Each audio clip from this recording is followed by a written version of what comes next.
Can Marvel repeat the success of Avengers Endgame in terms of its box office receipts and also the critical acclaim of both the critics and the audience alike? Well, Avengers Doomsday began filming yesterday, seeing the return of Robert Downey Jr. not as Iron Man, but Dr. Von Doom, and also helming this film once again are the Russo brothers. We'll be delving into that story. And also, what are the ingredients that makes a film industry as successful as it could be in this day and age? We'll be taking a critical look at Thailand's film industry and how the lessons therein can impact us positively in terms of the Ghanaian film industry and the African film industry to rise from where we are to a success that will draw the attention of both investors and the world at large. Well, this is the Film Mandate, and I am Papa O2. Stay tuned for this very episode.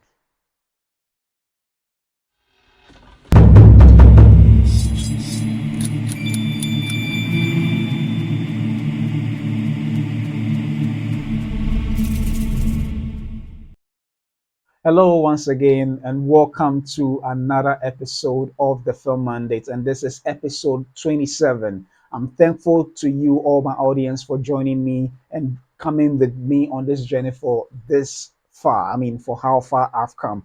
And thankfully, we have some interesting stories for today. We every time I do this very particular um, film mandate, I bring you two stories, and both stories, though from the international scene, one has direct implication or impact on our industry. Should we learn from it? That is, if I'm talking about our industry, I mean the Ghanaian and the African film industry. However, let's delve first into the major story, the first story for today, and the first story for today comes from us from the United States of America with regards to the Marvel film that is currently underway, which is being shot, and that is Avengers Doomsday. And for those who have been following the stories of Marvel so far, you know the story of the Avengers Doomsday bringing back Robert Downey Jr. in the role of Dr. Von Doom. And this time around, they began filming this very film just yesterday, and it's quite exciting looking at the fact that almost exactly a year from May, that is May 2026, Avengers Doomsday will be in theaters. So they are hard at work at it. And considering the fact that there's a lot of visual effects and things that ought to be done on this movie, they are not going to rest on their oars until it is done. So let's read this article and then delve into some of the points therein. So Avengers Doomsday begins filming. New photo teases Robert Downey Jr.'s role. And there's an article written by Ishita Verma published yesterday. Now, filming for Avengers Doomsday has officially begun with Robert Downey Jr.'s Victor Von Doom, aka Dr. Doom. The film is slated to come out on May 1st, 2026. Directors Joe and Anthony Russo previously helmed the two most successful Avengers movies to date, Avengers Infinity War and Endgame. Avengers Doomsday gets filming updates from the Russo brothers. Directors Joe and Anthony Russo recently announced the start of filming for Avengers Doomsday. The director duo posted an image of a chair with Victor Von Doom written in it and mentioned in the caption Day One. Robert Downey Jr. is portraying the role of the villain Dr. Victor Von Doom in Doomsday, which will be his second run with Marvel Studios after playing Iron Man through the Infinity Saga. So there in your shot is a chair for Robert Downey Jr. Robert Downey Jr.'s character Victor Von Doom. Yeah. So the post comes after Marvel Studios head Kevin Feige spoke at a recent press conference on Sunday. Sunday. Here he confirmed the filming start dates for Doomsday. According to a report by comic book resources, Feige said Avengers movies are always about incredible actors who've never met before on screen, meeting for the first time and interacting in ways that they've never interacted before. That's my favorite part of Avengers movies. There's already been a little taste of that with some people sitting here in the Thunderbolts cast. And we officially start filming Avengers Doomsday on Monday. So that's what's next for us. And it's very exciting. Day one is Monday. Avengers Doomsday will be bringing stars together from across the MCU like Chris Hemsworth, Florence Pugh, Wyatt Russell, Lewis Pullman, Robert Downey Jr., Vanessa Kirby, Pedro Pascal, Joseph Quinn, Anthony Mackie, Sebastian Stan, David Harbour, Tom Hiddleston, Ebon Moss, Backrack, Letitia Wright, Simu Liu, and more. The movie will be followed by Avengers Secret Wars, which is expected to be released in May 2027. So yeah, there's an article that was, I mean, that was published on Yahoo Entertainment website, the Yahoo Entertainment website, and it's quite exciting because you know Avengers or the MCU as a whole is one of the biggest, or perhaps the biggest IP existing today, regardless of whether it being a superhero or any other genre. It is the biggest IP currently, and looking at the fact that there's been a couple of movies that has popped up after Endgame, but none has been as successful as Endgame itself. Yes, others have done well within the capacity of the characters that we find in, but when you look at the Avengers movie itself, it brings together all these characters and actors with their fans together in one film, and definitely you would expect it to be more successful than the other films within the MCU roster.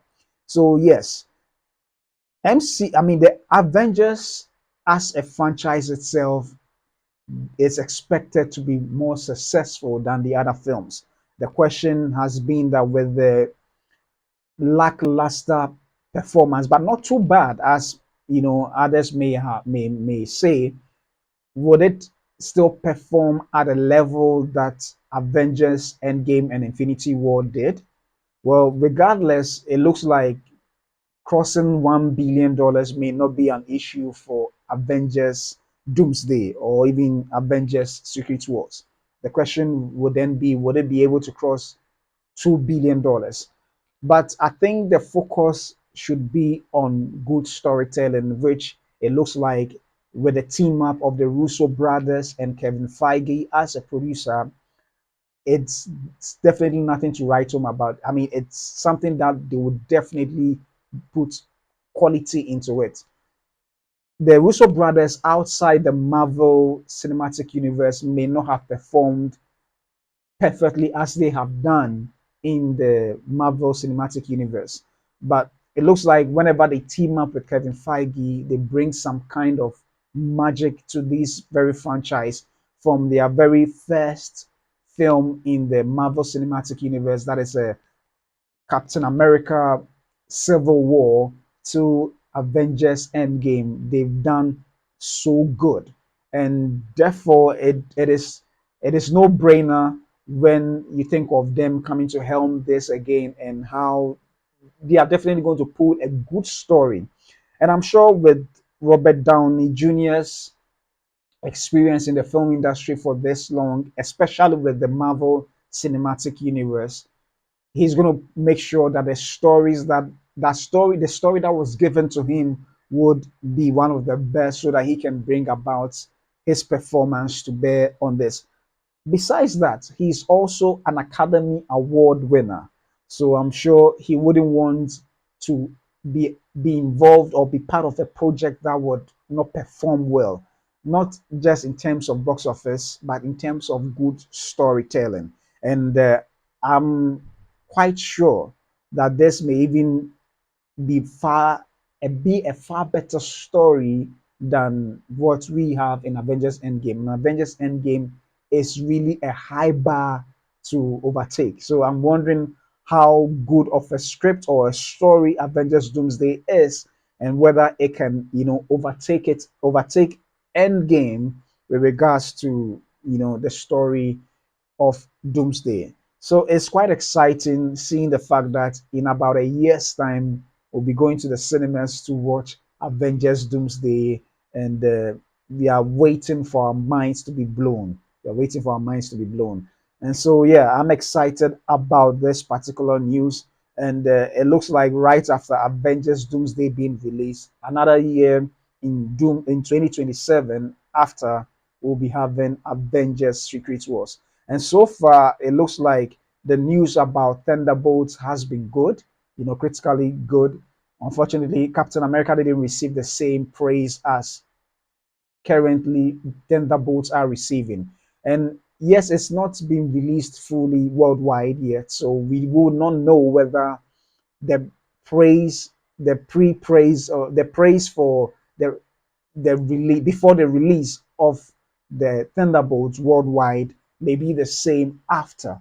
So hopefully, if it's that good, maybe, and um, uh, what we call the Fantastic Four first steps also follows in that same pattern, then there is going to be a very better stand or opportunity for Avengers Doomsday to receive such audience, and perhaps, perform at a level that all of us are hoping for it to do. As a film fan, my hope is for Doomsday to even perform better than Endgame. A good story should keep on going, at an upward trajectory. It doesn't mean that stories won't fail sometimes, but you know, once they've done so well with the Avengers, films, our hope is that this becomes far better than even Endgame, so that the the the excitement about superhero films would even be far stronger than it is now. So yes, I'm excited about this, and I'm looking forward for a very successful production come May 2026 when it is released. When it is released. So yeah, that's my first story, and it is really exciting. Now to my second story. Thailand has had quite an interesting film industry. As we take a look at what is happening now in the film industry, the in an article published on Deadline, there is a kind of interest in their film, um, in the film that they have produced right now called Halabala, which sells to 20 territories, and that is exciting. It's exciting such that for a film to sell to such large territories, which usually is not a Hollywood production, where Hollywood productions, permeate every cinema around the world. It is exciting that Thailand is capturing their region, particularly the Asia and even beyond to Australia. So it is quite exciting for me because I feel like it's something worth studying or considering, particularly from from Ghana or for this part of the world. And I just want to read an excerpt to it. So this is an article published in the Deadline by Sarah American. That is also yesterday. And then Halabala, the horror Halabala sells to 20 territories, including India, Australia, South Korea, and Southeast Asia. So I just want to go straight to what they wrote here. Yeah, so it's a short article, so let me just read the entire thing, I think, for us to get the actual context before I proceed to the next article. Now, so it reads that exclusive starring popular actor Chantavit Ter Dana Sevi. I hope I'm not butchering the name. Thai horror film Halabala has been sold to 20 countries, including India, Australia, New Zealand, South Korea, Bangladesh, Indonesia, and the Philippines. Released in Thailand on April 3rd, the film was produced by Thai studio Brand Think Cinema. International sales for Halabala were handled by Mogstar Films, written and directed by Ik- Ikaset Tairat. Yeah, the film also stars Nutanicha. Well, let me just leave the name be. Yeah. So the film tells this. So yeah, let me just drop it here. The whole idea of this story in from the Ghanaian film industry perspective is to see what they are doing right and how the world is receiving it. And yes, this story then leads me to a second one that I would like to share so that we can consider and then we'll have the discussion as it deems fit. Now, for those who may not really understand the angle I'm coming from, regardless of the genre, Thailand have seen a growth in their film industry to the extent that their government has invested an amount of money to help boost the film industry. And in the second article, as you can see on screen, they have, particularly in the year 2024, they have seen growth in that industry and how that is impacting them with regards to the interest of investors outside Thailand itself. So 2024, a year to remember for the Thai film industry, an article published on January 2nd, 2025, and this was published in the Nation website. So I like to read briefly. Eight films broke the 100 million baht mark at the box office, led by Death Whisperer 2 and Oscars hopeful How to Make Millions Before Grandmother Dies.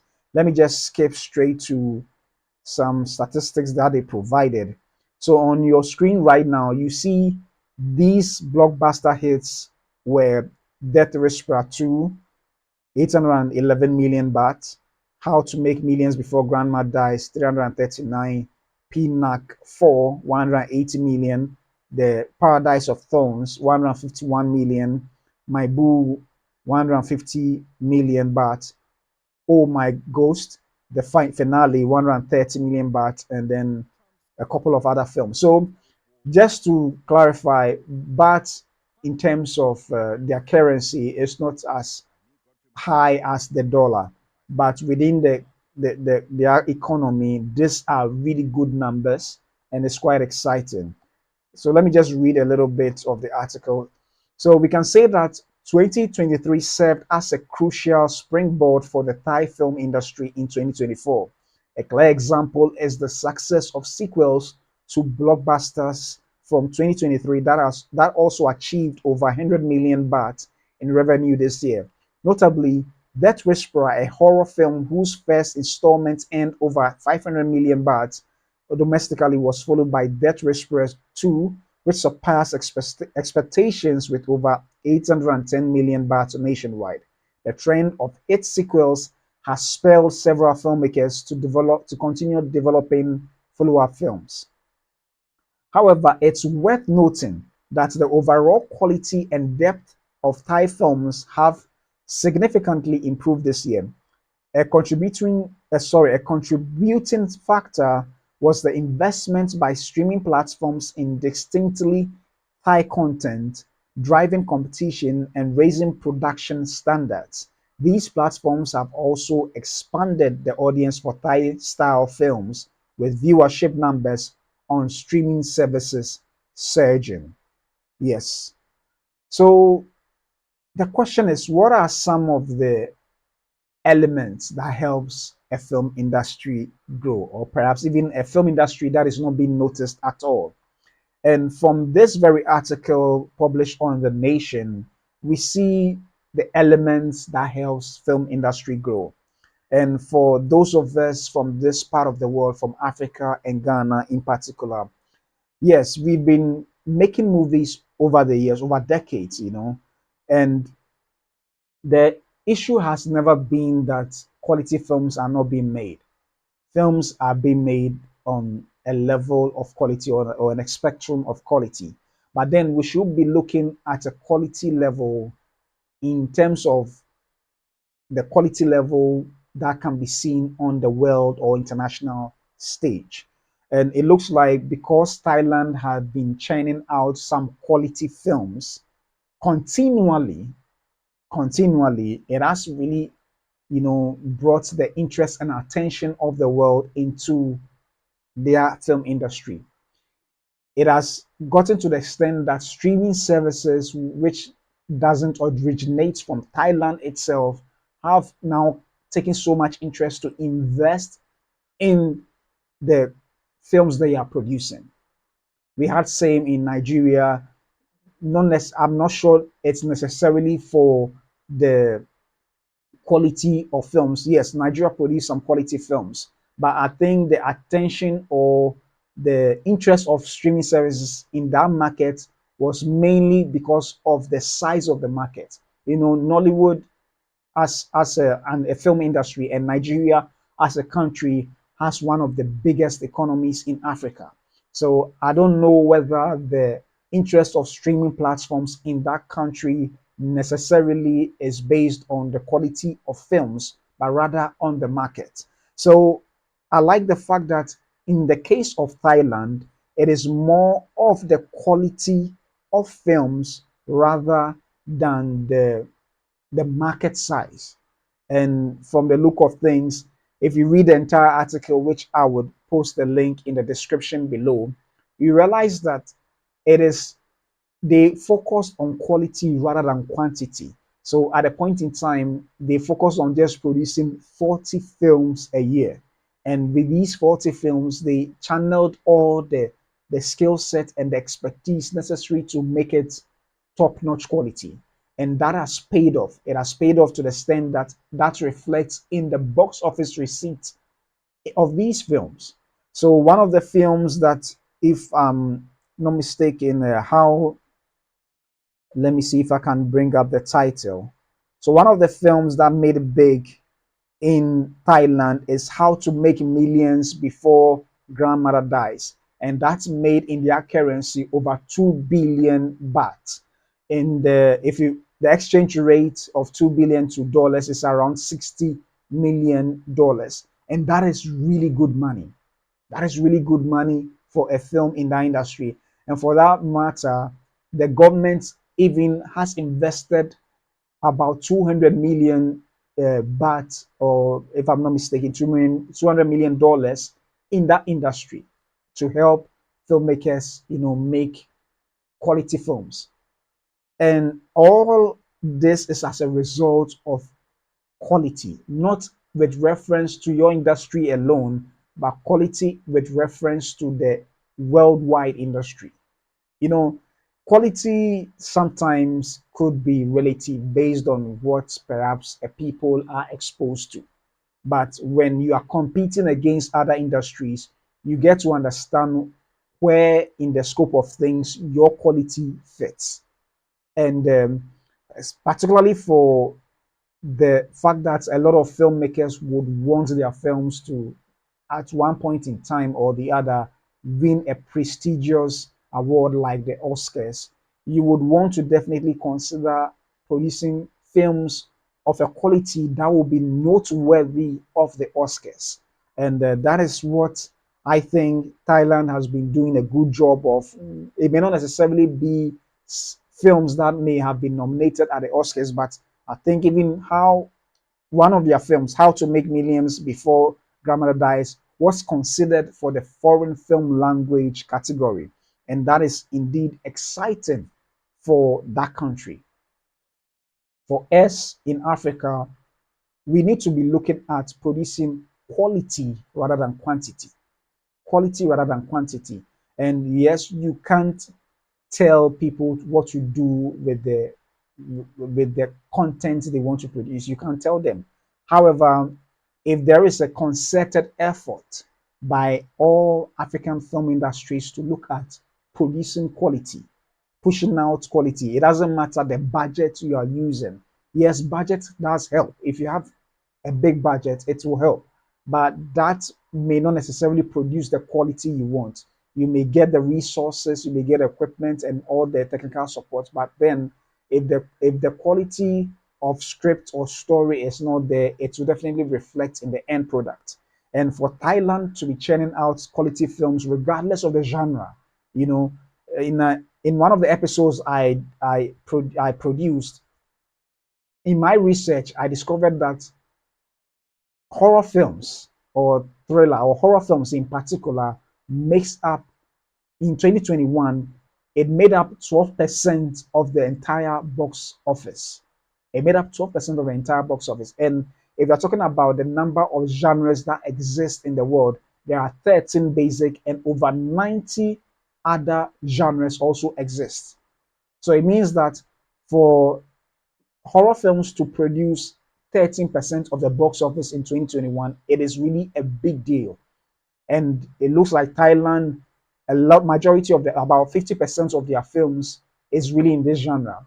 But beyond that, the film How to Make Millions Before Grandmother Dies is not a horror film, and yet it made that big money in their industry. Perhaps that's the biggest film ever in terms of their industry. And it is as a result of quality being given to the film production, the production value and quality of film. And for that matter, it reflected in the numbers of the box office. It is about time that as filmmakers in the country of Ghana and the continent of Africa as a whole, we look to producing quality films with regards to story, with regards to production value, and making sure that the output is so competitive enough to rub shoulders with any film from any part of the world.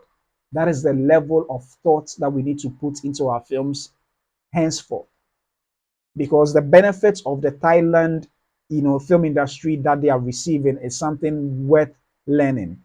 You have investors investing from outside the country, and not just that, because of the quality of their film Halabala has received or has been sold to 20 foreign territories aside years. So you can imagine how much money is going to be generated as a result of the widespread of the film into these 20 territories. It also proves a point that if a film is of top quality, regardless of race and creed, I am sure that African films or Ghanaian films can also be able to sell into these territories. It is very, very possible. But then it starts from the quality of films. And they have proven it to the extent that streaming giants are investing in it. Even the government has taken interest. And that is one thing we need to look at as filmmakers in this country and in this continent. We cannot substitute quality with quantity. We need to look at focusing on quality, particularly from this year onwards. If it means the whole country can produce just 12 films, and the 12 films are Oscar worthy quality and box office quality, that should be our focus. I'm not saying anyone who has a film concept shouldn't produce it. Yeah, whoever has a film concept should go ahead and produce it. But then at the end of the day, make sure that regardless of your budget, regardless of the concept, make sure that it is quality. It is quality. That's the only way we can help build a very formidable industry and draw the attention of the world into our film industry, the African film industry. The African film industry. If our films are good, it will be watched not just in other African states, but also in the diaspora. And once the diasporans are also watching it, it's going to break through into other demographics, and that would help bring in big box office returns for any film, regardless of the country in Africa. So, well, I'm so excited about the success of the Thailand film industry, and my hope is that as African filmmakers or the African state film industries, we can take a lesson from their success and replicate it. Let's take a lesson from their success and replicate it.